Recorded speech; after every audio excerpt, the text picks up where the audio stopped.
네, 박근혜 대통령의 호위무사라는 별칭을 갖고 있는 변호사입니다. 자, 그런데 내일 나오라는 검찰 생각하고 좀 다릅니다. 아니, 내가 관련 기사 보는데도 최소한 일주일은 걸린다. 그러니 다음 주도 쉽지 않다는 얘기일까요? 자, 어떻게 된 이야기인지 이동영 차장 먼저 좀 정리를 해 주십시오. 누가 선임된 거죠? 예, 오늘 박근혜 대통령이 자신에 대한 검찰 수사에 대비하기 위해서 변호인을 선임했는데요. 유영하 변호사를 선임을 했습니다. 네. 과거에 자신을 위해서 법률 특보로도 활동을 했었고, 새누리당 때 3번의 출마한 경력이 있는 대표적인 친박 인사로 분류되는 사람입니다. 알겠습니다. 그런데요. 그러면 이제 일단 유 변호사 지금 오후에 서울검찰청 앞에서 기자들을 만났는데 몇 가지 얘기를 했습니다. 일단 내일 못 나오겠다는 취지를 분명히 했습니다. 시간 더 달라. 그리고 조사 방식도 서면을 할지, 방문을 할지, 대면을 할지 다양한 얘기를 내놨습니다. 그것을 저희가 좀 정리해봤습니다. 변론 준비에도 최소한의 시간이 필요하다고 생각합니다. 대통령 관련 의혹 사항이 모두 정리되는 시점에서 대통령에 대한 조사가 이루어지는 것이 타당하다고 생각합니다. 대통령의 직무 수행에 지장을 최소화하는 방법으로 원칙적으로 서면 조사를 하는 것이 바람직하고 부득이 대면 조사를 해야 한다면 당연히 그 횟수를 최소화해야 할 것입니다. 앞으로 대통령이기 전에 여성으로서의 사생활이 있다는 점도 고려해 주셨으면 합니다. 조사가 어렵다는 말씀이세요? 제가 언론 스크랩만 보더라도 아무것도 안 해도 일주일 이상은 걸린다고 봅니다. 물리적으로 불가능하다고 봅니다. 네. 네, 지금 최순실 씨의 그 구속 기한이 이제 이번 달 20일입니다. 네. 그러다 보니까 검찰에서는 이제 이번 주 중반, 그러니까 15일, 16일까지는 조사가 이루어져야 된다라고 이야기를 했고 또한 청와대에 요청을 했는데요. 네. 여기에 대해서 이번에 그 이유는 사실 이렇습니다. 긴급체포일로부터 20일 내에 구속영장을 이제 기소를 해야 네. 석방되지 않는데 그렇기 때문에 검찰에서는 일단 19일 정도에는 기소, 즉 공소제기를 할 예정이었습니다. 네. 그렇다면 대통령에 대한 조사가 이루어진다 하더라도 네. 그 내용을 정리하고 요약해서 결국은 최순실 씨의 범죄 혐의 사실, 즉 공소 사실을 기재해야 되는데 대통령이 얼마나 관여됐는지를 써야 됩니다. 그렇죠. 여기 위해서는 적어도 16일, 즉 내일이죠. 내일까지는 조사가 이루어져야 된다라는 입장이었습니다만 네. 이번에 그 변호인이 이야기한 내용을 보면은 사실상 15일, 16일 조사를 거부한 것이 아니라 20일 전까지도 실질적으로 이제 그 대통령의 조사를 받는 것은 어렵지 않느냐라는 입장을 내세운 것 같거든요. 그렇기 때문에 이번에 그 검찰 입장에서도 이번 변호인의 그 입장을 전해들은 다음에 굉장히 여러 가지 그런 곤란한 처지에 놓일 것으로 보입니다. 저희가 날짜를 좀 정리해 보겠습니다. 일요일 날 그랬죠. 검찰이 화수 정도의 조사를 했으면 좋겠다고 얘기했거든요. 그때 일요일 날 청와대는 일단 일요일에는 아무 얘기를 할 수 없고 화요일쯤 가서 얘기를 하겠다 그랬습니다.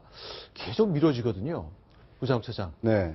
그러니까 지금 검찰이 네. 대한민국 국민의 검찰인지 아니면 이 인사권자인 대통령의 검찰인지 지금 시험대에 서 있는 겁니다. 네. 국민들은 지금 하루빨리 이 만인이 평등하게 이 법 앞에서 조사를 받는 모습을 대통령도 외회가 아니다라는 것을 지금 기대를 하고 있는데 네. 지금 변호인의 얘기는 거의 대통령의 호위무사가 아니라 변호인이 아니라 호위무사처럼 내가 변호를 하기 위해서 신문 보는데도 일주일이 걸린다고 하는데 저 말이 지금 가당키나 한 말입니까?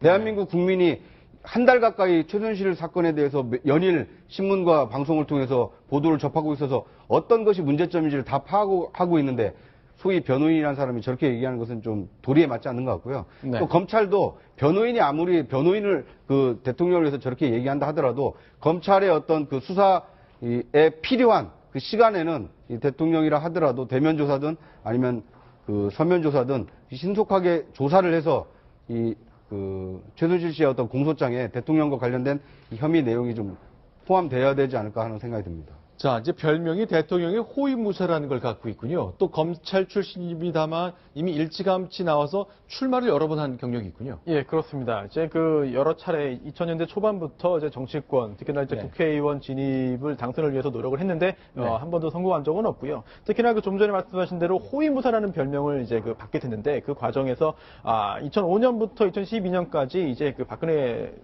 대통령의 법률 분야 참모로 이제 역할을 했습니다. 그러면서 특히나 그 그 박근혜 대통령에 대한 그 네거티브 대응이 네거티브 그 공략이 여러 가지가 있었는데요. 네. 여기에 대해서 대응팀에서 일했기 때문에 아마도 이번에 그 여러 가지 최순실 씨 관련된 그런 그 사건의 내막을 잘 알지 않겠느냐. 그리고 또 그동안 박근혜 대통령이 해왔던 방어 논리도 역시 네. 유영하 변호사가 다 알고 있지 않겠느냐라는 취지에서 이번에 변호인 선임의 이유들이 있지 않을까 생각됩니다. 네, 지금 이제 채널A 단독 계속 내용 나옵니다만 최순실 씨가 대통령 전용기에 탔다는 것까지 확인되는 단계가 왔나 보군요. 자, 어쨌건 지금 화면에 보이는 유영하 후보, 그러니까 2004년, 8년, 12년 세 차례 출마에다 떨어졌고 2016년에는 공천을 받지 못했었는데요. 자, 그런데 궁금한 게 또 아까 얘기했던 것 중에 일단 일주일 동안은 못 나오겠다는 얘기를 분명히 한 거죠. 그렇습니다. 나 기사 보는데도 일주일 걸린다 그랬는데 검찰이 오라고 소환 통보하면 그때는 굉장히 복잡해지는 거 아닙니까? 지금 검찰에서 소환 통보를 해도 응하지 네. 않겠다라는 뜻을 사실상 미리 선전포고를 한 것과 다름없는 발언이라고 보이면 되겠습니다. 그러니까 알아서 소환 통보하지 말아라 그 뜻인가요? 뭐 소환 통보를 안 하게 되면 검찰은 봐주기를 하고 있는 것이냐라고 국민적인 지탄을 받을 것이기 때문에 네. 어떤 식으로든지 조사에 응하라고 통보는 하겠지만 어떤 형태의 소환 조사든 우리는 응하지 않겠다 이런 말을 지금 오늘 유영하 변호사가 한 것이죠. 네.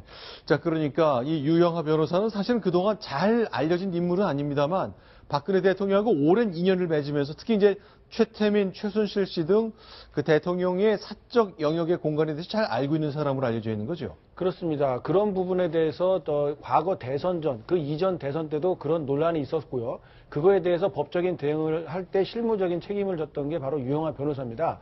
그렇기 때문에 지금 오늘 그 유영하 변호사를 선임한 거에 대해서 어떤 그 법조계에 정통하고 또 그 검찰 출신으로서 검찰의 수사에 대해서 뭐 조금이라도 영향을 끼칠 가능성이 있는 그런 거물급이 아니라 자신의 주변에서 오랫동안 나와 함께 호흡을 맞춰왔던 사람을 선택했다는 점에서 네. 그 측근만 이렇게 감싸고 도는 측근만 생각하고 측근 위주의 정치를 펴왔던 박근혜 대통령의 그런 비판적인 그런 인사 스타일이 변호인 선임에도 영향을 준 것 아니냐 이런 또 비판적인 시각도 나오고 있습니다. 자, 박근혜 대통령 유영하 씨가 이제 출마했을 때 4번이나 유세에 참석할 정도로 관심을 많이 보였다는 거군요. 네, 이 올해 그 4월에 이 옥새 파동이 있었지 않습니까? 네. 당시에 새누리당 공천을 받았음에도 불구하고 공천받은 그 사람들이 출마를 하지 못하도록 이 김무성 전 대표가 이제 옥새를 들고 이 부산으로 나르샤. 그렇죠? 낙향한 사건인데 그때 옥새 파동 때문에 이 공천장을 받지 못한 3명 중에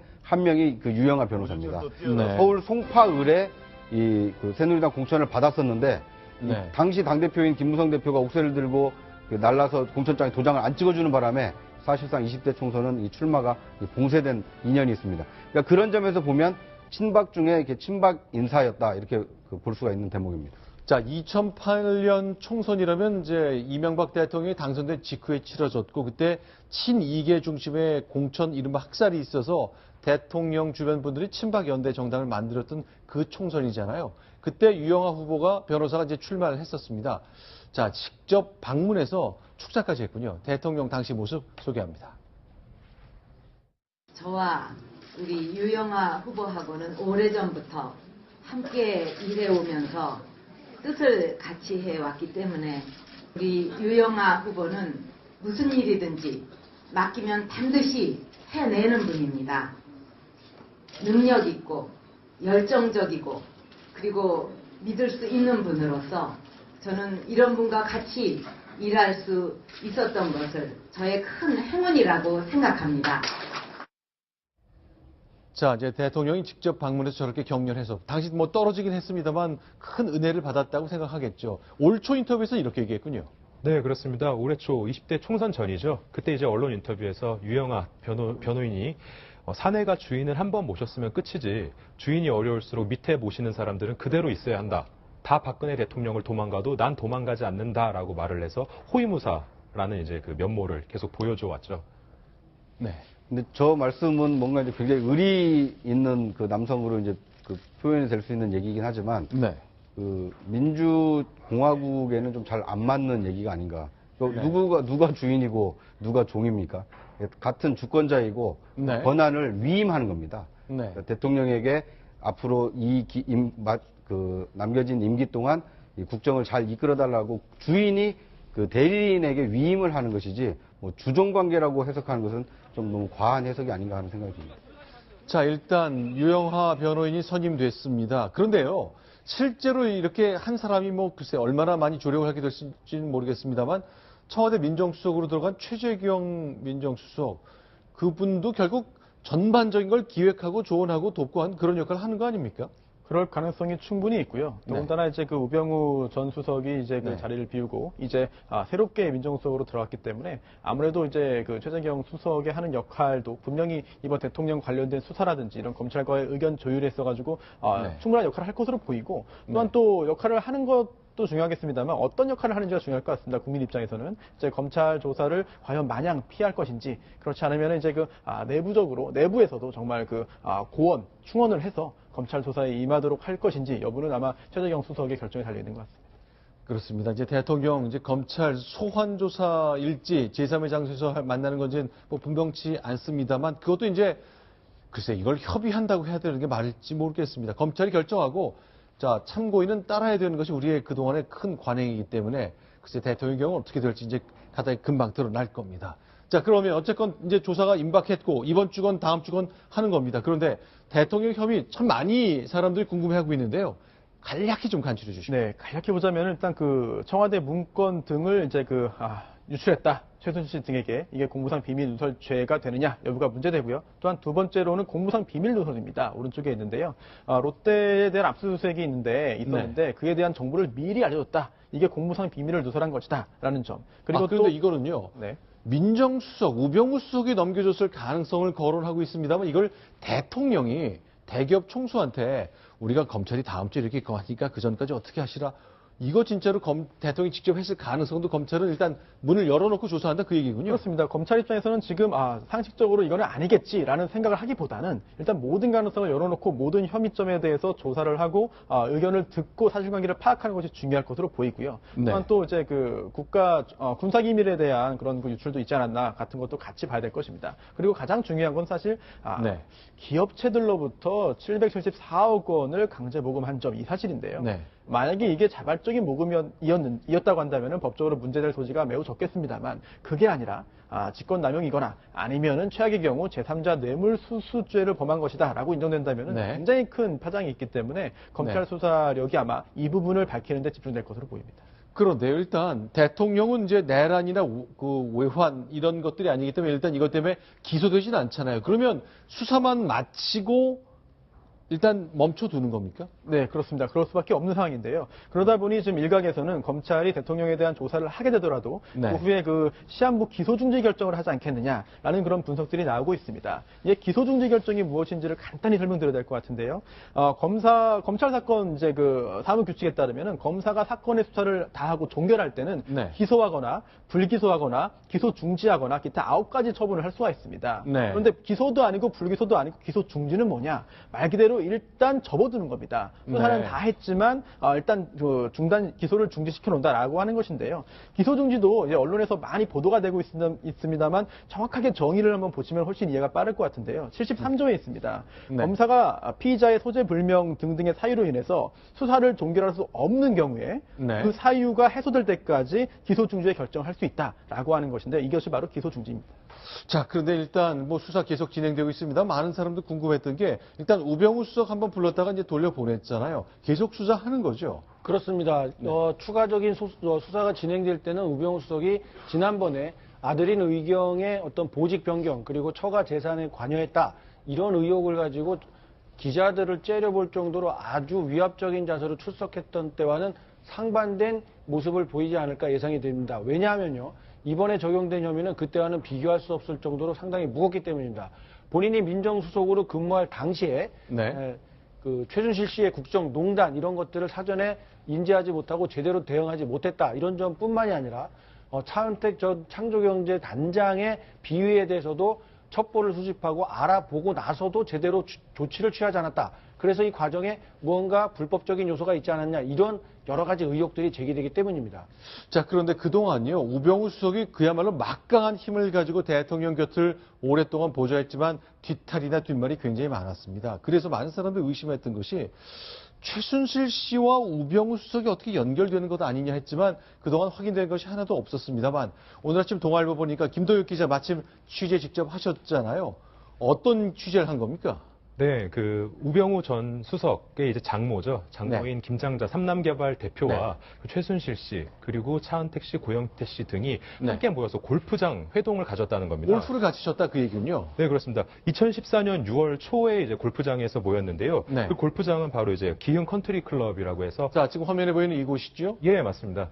그 기흥 컨트리 클럽이라고 이제 김장자 씨가 이제 50%의 지분을 가지고 있어서 사실상 이제 김장자 씨의 소유다라고 이제 언급이 되고 있는 곳인데요. 우병우 수석의 처가 골프장, 그러니까 장모님이 지분을 갖고 있어서 주인이나 다름없는 그곳인데 그곳에서 그러면 이 우병우 수석의 전 수석의 장모와 이런 분들이 골프를 같이 쳤다는 얘기입니까? 네, 그렇습니다. 아까 이제 말씀드렸듯이 2014년 6월 초 근데 더 이제 재미있는 것은 이제 바로 한 달여 전이죠. 5월 12일이 우병우 전 수석이 민정수석실에 이제 민정비서관으로 내정된 상황이었습니다. 그러니까 검찰로 검사 생활하다가 검사장 승진에 실패한 이후에 변호사 생활하고 있던 민간인이 청와대에 입성하던 그 직후네요. 네, 그렇습니다. 그래서 이제 김장자 씨가 감사의 뜻으로 최순실 씨 등을 이제 불러서 그 자리를 마련한 것이 아니냐라는 이제 그 정황이 확인이 된 것이고요. 잠깐만요. 지금 말씀하시는 거는 이제 100% 이분들이 골프를 쳤다가 아니고 정황이 확인됐다는 겁니다. 어제 직접 기흥 골프장까지 가서 취재하신 건데 무엇을 봤길래 그런 정황이 있었다고 얘기를 할 수 있는 거죠? 정확하게 말씀드리면 골프장에서 실제로 그때 당시를 목격한 사람들을 만난 것은 아니고요. 그 목격한 사람들은 다른 곳에서 제가 만나서 추가 취재를 했던 부분이고 네. 골프장에서는 그 사람들이 부인하고 있는 이 사람들이 왔는지 안 왔는지 확인해 줄 수 없다라고 하는 그 입장을 확인을 하고 왔습니다. 실제로 김장자 씨의 소유다 보니까 일반 캐디들이나 네. 아니면 사무실 직원들은 이런 것들을 언급하기가 굉장히 민감해하고 조심스러워 하더라고요. 자, 그럼 다시 한번 좀 정리를 하겠습니다. 그러니까 최순실 씨가 우병우 수석, 전 수석의 장모가 소유한 곳에 와서 골프를 친 겁니까? 예, 같이 친 겁니다. 김장자 씨. 치셨다고 볼 수 있는 근거가 예. 목격을 한 분이 분명히 나왔다는 예, 뜻입니까? 맞습니다. 그건 대신 그 부분에 대해서는 취재원 보호차 말씀드리기가 좀 곤란할 것 같습니다. 그런가요? 취재원 보호 차원인가요? 예, 그렇습니다. 그러면 이제 내가 본 게 이런 장면이다, 저런 장면이다라고 얘기를 하면 그 말씀하신 분이 누군지 좀 알려줄 수 있다는 그런 뜻이겠군요. 네, 그렇습니다. 실제로 현장을 목격한 사람의 진술이 굉장히 구체적이어서요. 고영태 씨, 차은택 씨를 언급한 것은 물론, 그러니까 두 나이 든 여성을 남성들 4명이서 함께 이제 기쁨조 역할을 한 것 같다라는 식으로 얘기를 한 적이 있었습니다. 이도영 차장님, 그러면 만약 이게 진짜로 이제 검찰이 수사도 할 텐데 확인이 된다면 어떤 일이 생기는 겁니까? 확인이 된다면 그 네 분이 모여서 골프를 쳤고 그 골프를 한 이유가 과거부터 오랫동안 알던 사람이라 그냥 모인 게 아니라 우병우 민정수석이 청와대에 들어간 것에 대해서 고맙다. 우리가 앞으로 더 잘 지내보자. 이런 취지였다면 우병우 수석이 최순실 씨 쪽과 사전에 뭔가 자리를 놓고 거래를 했다라는 정황이 되기 때문에 그냥 그동안에는 모르는 사이다. 나는 상관이 없다. 이런 식으로 해명했던 것이 사실이 아닌 것으로 확인이 되고 그 이외에도 우병우 수석이 전 수석이 계속해서 주장했던 자신에 대한 의혹들에 대한 객관적인 근거가 조금씩 무너지고 있구나. 이런 것들을 두기에 충분한 정황 증거가 될 것 같습니다. 자, 정황 증거가 나왔다는 것까지 분명히 말씀을 드려야 될 것 같습니다. 그러면요, 이제 문고리 3인방 3사람이 있는데, 자, 안종범 수석과 정호성 비서관은 이제 구속이 돼 있거든요. 나머지 2사람은 조사받고 물러났습니다. 왜 그런 것인지 그 물러나는 장면 저희가 영상으로 모아봤습니다.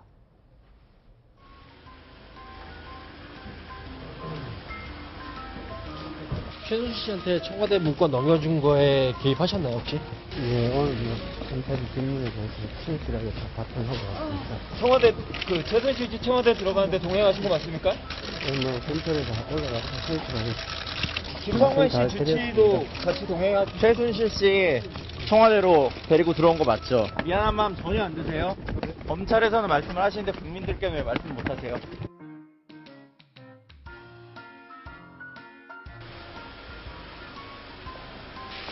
청와대 문건 유출 지시하셨나요? 오늘 검찰에서 물으시는 대로 성실히 답변 드렸습니다. 문건 유출 부분도 시연하셨나요? 대통령의 지시 있었던 건가요? 최순실 씨 언제부터 알고 계셨나요? 문건 유출에 관해서 한 말씀만 좀 해주시죠. 알고 계셨는데 왜 묵인하셨어요? 기자님들 여러 가지로 궁금해하시고 많이 질문들을 주시는데요. 오늘 검찰에서 성실하게 답변 드렸습니다.